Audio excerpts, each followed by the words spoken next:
Perkenalkan, nama saya Zahniar Lapandewa.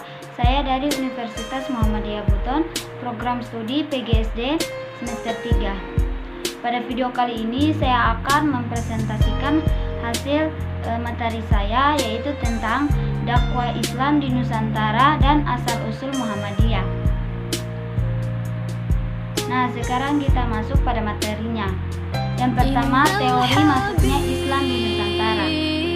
Terdapat 5 teori masuknya Islam di Indonesia. Di antaranya yaitu seperti teori Gujarat, teori Persia, teori Makkah, teori Cina, dan teori maritim.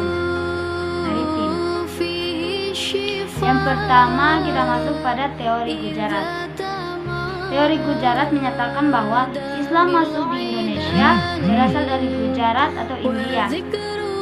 Islam masuk ke Indonesia sejak awal abad ke-13 Masehi bersama dengan hubungan dagang yang terjalin antara masyarakat Nusantara dengan para pedagang Gujarat pendatang.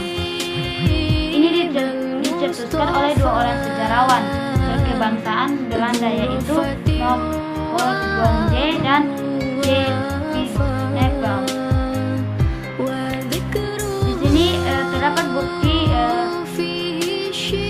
teori Gujarat, yaitu seperti batu nisan Sultan Samudra Pasai milik Asela tahun 1297 yang bercorak khas Islam Gujarat, catatan Marco Polo.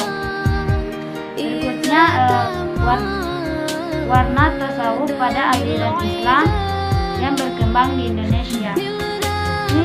Ini juga terdapat kelemahannya, yaitu seperti masyarakat Samudra Pasai menganut mazhab Syafi'i, sementara masyarakat Gujarat lebih banyak menganut mazhab Hanafi. Saat Islamisasi Samudra Pasai, Gujarat masih merupakan kerajaan Hindu. Berikutnya yaitu teori Persia. Teori Persia menyatakan bahwa Islam yang masuk di Indonesia pada abad ke-7 Masehi. Islam dibawa oleh kaum Syiah atau Persia. Ini dicetuskan oleh Umar Amir Hussein dan Hussein Jajaningrat. Di sini juga terdapat bukti bahwa teori Persia masuk ke Nusantara, yaitu pertama, kesamaan budaya Islam Persia dan Islam Nusantara seperti adanya peringatan Asyura dan peringatan Tabut. Kesamaan ajaran Sufi, penggunaan istilah Persia untuk mengeja huruf Arab. Kesamaan seni kaligrafi, beberapa batu nisan. Di sini maraknya aliran Islam Syiah khas Iran pada awal masuknya Islam di Indonesia. Dan kelemahannya yaitu seperti bila dikatakan bahwa Islam masuk pada abad ke-7, maka kekuasaan Islam di Timur Tengah masih dalam genggaman Khalifah Umayyah yang berada di Damaskus, Baghdad, Mekah, dan Madinah. Jika tidak memungkinkan bagi ulama Persia untuk menyokong penyebaran Islam secara besar-besaran ke Nusantara. Berikutnya itu teori Mekah. Di sini teori Mekah menyatakan bahwa proses masuknya Islam di Indonesia berlangsung saat abad ke-7 Masehi, dibawa oleh para musafir Arab. Dicetuskan oleh Van Leeuwen, Anthony H. Jones, T.W. Arnold, dan Buya Hamka. Hingga kini teori Arab dianggap sebagai teori yang paling kuat. Di sini terdapat bukti, yaitu pada abad ke-7 Masehi di pantai timur Sumatera memang telah terdapat perkampungan Islam khas dinasti Umayyah Arab. Mazhab yang populer kala itu khususnya di Samudra Pasai adalah mazhab Syafi'i yang juga populer di Arab dan di Mesir. Dan yang ketiga yaitu adanya penggunaan gelar Al-Malik pada raja-raja Samudra Pasai yang hanya lazim ditemui pada budaya Islam di Mesir. Ini terdapat kelemahannya, yaitu hanya terdapat terletak pada kurangnya fakta dan bukti yang menjelaskan peran bangsa Arab dalam proses penyebaran Islam di Indonesia. Berikutnya yaitu teori Cina. Islam masuk ke Indonesia karena dibawa perantau Muslim Cina yang datang ke Nusantara, dicetuskan oleh Slamet Mulyana dan Sumanto Al-Qurtubi. Dan juga terdapat beberapa bukti, yaitu seperti fakta adanya perpindahan orang-orang Muslim Cina dari Canton ke Asia Tenggara, khususnya Palembang pada abad ke-879 Masehi. Adanya masjid tua, berarsitektur Cina di Jawa, Raja pertama Demak yang berasal dari keturunan Cina atau Raden Patah. Gelar Raja-Raja Demak yang ditulis menggunakan istilah Cina. Catatan Cina yang menyatakan bahwa pelabuhan-pelabuhan di Nusantara pertama kali diduduki oleh para pedagang Cina. Berikutnya yaitu teori maritim. Ini dicetuskan sejarawan asal Pakistan yaitu N.A. Balaj. Teori ini menyatakan bahwa penyebaran Islam di Nusantara tidak bisa dilepaskan dari kemampuan umat Islam dalam menjelajah samudra. Tidak dijelaskan dari mana asal Islam yang berkembang di Indonesia. Yang jelas menurut teori ini, masuknya Islam di Indonesia terjadi sekitar abad ke-7 Masehi. Sekarang kita masuk pada proses perkembangan Islam di Nusantara. Agama Islam masuk dan berkembang di Nusantara secara damai. Islam menyebar di Indonesia melalui berbagai cara, yaitu pertama cara perdagangan. Pedagang-pedagang Muslim yang berasal dari Arab, Persia, dan India telah ikut ambil bagian dalam jalan lalu lintas perdagangan yang menghubungkan Asia Barat, Asia Timur, dan Asia Tenggara. Dimulai pada abad ke-7 sampai abad ke-16. Yang kedua melalui perkawinan. Perdagangan Muslim yang datang di Indonesia sebagian menetap di kota-kota pelabuhan dan membentuk perkampungan yang disebut Tekoja. Perkawinan antara putri bangsawan dan pedagang Muslim akhirnya berlangsung. Perkawinan ini dilakukan secara Islam, yaitu dengan menyerukan dua kalimat syahadat. Berikutnya adalah tasawuf. Tasawuf adalah ajaran ketuhanan yang telah bercampur dengan mistik dan hal-hal yang bersifat najis. Ahli-ahli tasawuf yang memberikan ajaran yang mengandung persamaan alam pikiran seperti pada mistik Indonesia dan Hindu. Tokohnya yaitu seperti Hamzah Pansuri, Naruddin Al-Ghaniri, dan Syekh Siti. Berikutnya adalah pendidikan. Pendidikan dalam Islam dilakukan dalam pondok-pondok pesantren yang diselenggarakan oleh guru-guru agama, kiai-kiai, dan ulama-ulama. Pesantren ini merupakan lembaga yang penting dalam penyebaran agama Islam karena merupakan tempat pembinaan calon guru-guru agama, kiai-kiai, dan ulama-ulama. Setelah menamatkan pelajarannya di pesantren, murid-murid atau para santri akan kembali ke kampung halamannya. Berikutnya adalah melalui budaya.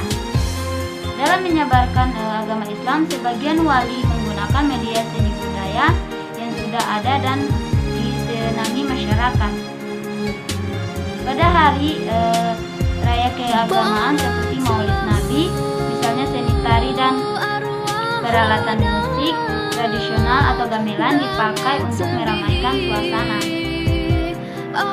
Sunan Kalijaga yang sangat mahir memainkan wayang memanfaatkan kesenian ini sebagai sarana untuk memasukkan unsur-unsur Islam dalam cerita dan pertunjukannya.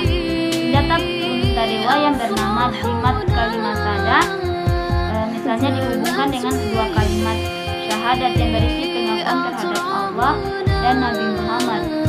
Masyarakat yang menyaksikan pertunjukan Sunan Kalijaga akhirnya mengenal agama Islam dan tertarik ingin menjadikan Islam sebagai agamanya.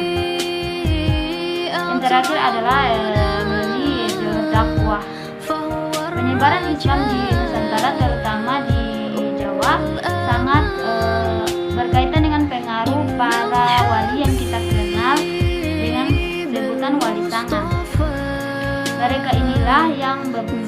berperan paling besar dalam penyebaran agama Islam di Nusantara. Berikutnya adalah corak Islam di Nusantara.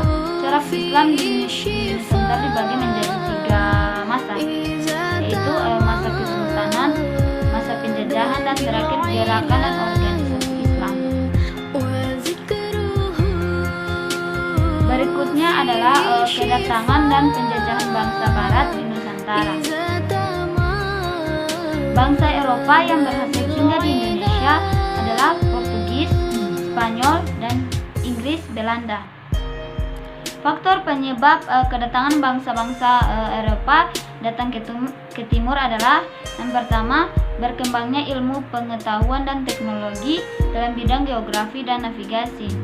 Yang kedua, kisah perjalanan Marco Polo dalam bukunya Imago Mundi atau Citra Dunia dan El Milione, Sejuta Keajaiban. Yang ketiga, jatuhnya kota Konstantinopel pada tahun 1453 yang menghentikan perdagangan Asia Eropa. Yang keempat, mewujudkan gold, glory, dan gospel. Yang kelima, politik merkantilisme. Yang berikutnya adalah asal-usul Muhammadiyah.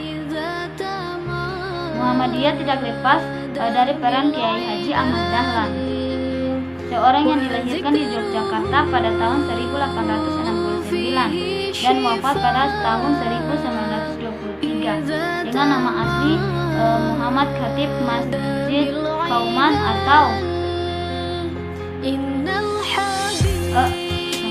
dengan nama asli Muhammad Darwis, anak seorang Kiai Haji Abu Bakar bin Sulaiman.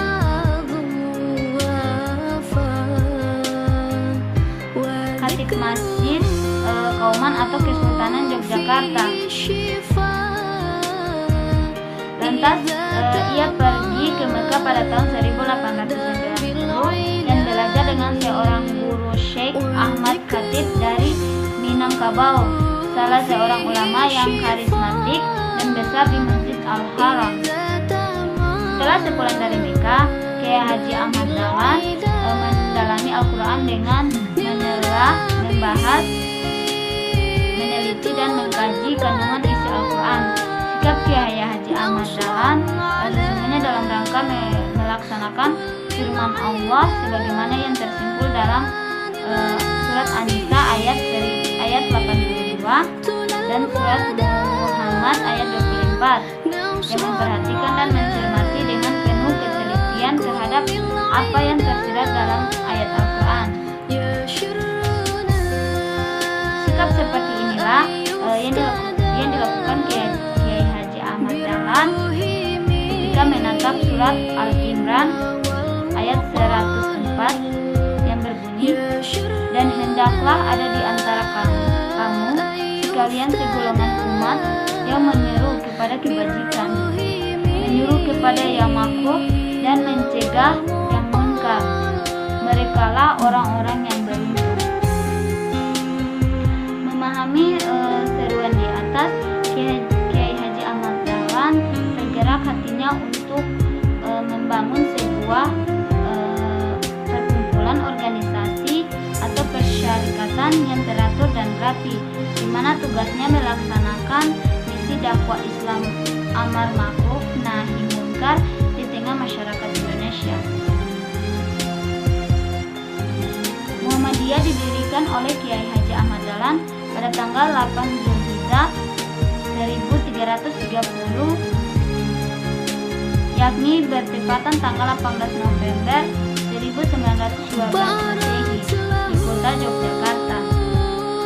Gerakan ini diberi nama Muhammadiyah dengan maksud untuk bertafaul atau berpengharapan baik, dapat mencontoh dan meneladani jejak perjuangan Nabi Muhammad SAW dalam rangka menegakkan dan menjunjung tinggi agama Islam, semata-mata demi terwujudnya Izul Islam wal Muslimin, kejayaan Islam sebagai idealita dan kemuliaan hidup umat Islam sebagai realita. Sejarah singkat berdirinya Muhammadiyah di Indonesia berasal dari kata bahasa etimologis Arab Muhammad, itu nama nabi atau rasul yang terakhir. Kemudian mendapatkan ya nisbiyah yang artinya menjeniskan. Jadi asal usul sejarah nama Muhammadiyah berarti umatnya Muhammad atau pengikut Nabi Muhammad SAW, yaitu semua orang yang meyakini bahwa Muhammad adalah hamba dan pembawa pesan Allah yang terakhir untuk menyebarkan ajaran Islam di tauhid. Dengan demikian, siapapun yang beragama Islam maka dia adalah orang Muhammadiyah tanpa dilihat atau dibatasi oleh perbedaan organisasi, golongan bangsa, geografis, dan etnis. Ini adalah arti dan makna Muhammadiyah dilihat dari perspektif bahasa. Kemudian arti istilah atau terminologis Muhammadiyah dalam kacamata organisasi yang muncul dibawakan oleh Kiai Haji Ahmad Dahlan adalah gerakan Islam yang bersifat dakwah, amar ma'ruf nahi munkar, berasas Islam dan narasumber Al-Quran dan Sunnah. Itulah tadi penjelasan singkat dari saya. Lebih dan kurangnya saya mohon maaf. Wabillahi taufiq walhidayah. Wassalamualaikum warahmatullahi wabarakatuh.